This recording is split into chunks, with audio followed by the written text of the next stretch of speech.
Hello everybody, and welcome to Chef on a Boat, where I'll show you how to create large flavors in small spaces. So today, given that it's Canada Day weekend, I thought I would do a very quintessential dish that I grew up with. It's salmon candy, Canada style, otherwise known as maple candied salmon. So let's head downstairs and get started. Although the ingredients are simple, the flavors are fantastic. It starts with making a curing mix with a little bit of sugar and some salt.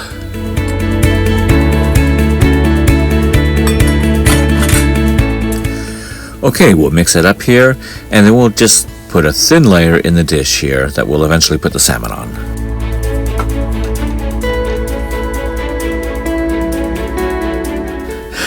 Have I mentioned that I love salmon?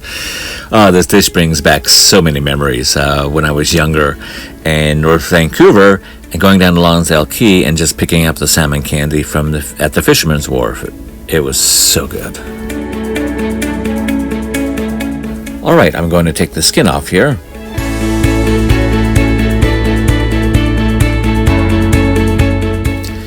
And then slice it in roughly 1-inch strips.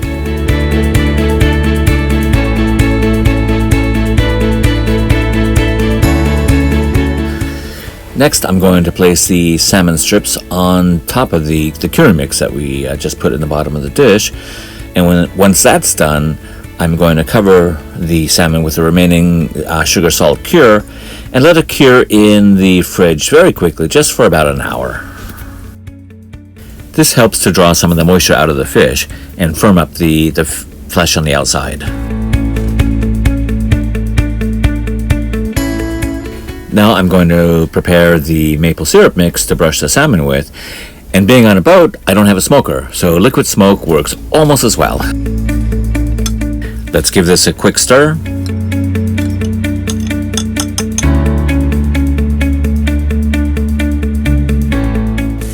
And now it's time to rinse off the curry mix and pat the salmon dry.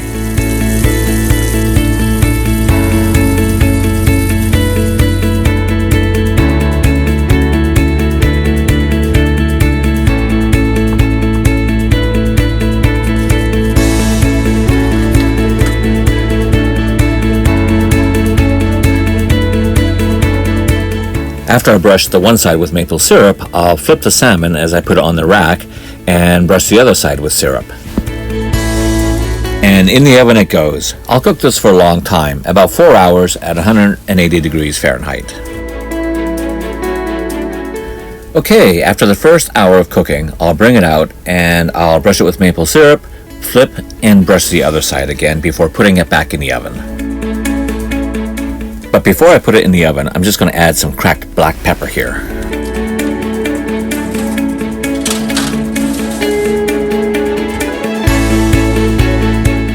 Let's brush the salmon with maple syrup again, and back in the oven.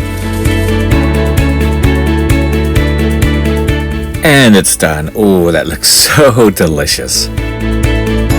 Let's grab one of these pieces and check it out. You want the texture somewhere between hot smoked salmon and salmon jerky. And this looks great. If you like this video, give it a thumbs up. And if you haven't already, please subscribe. Until next time, bon appetit.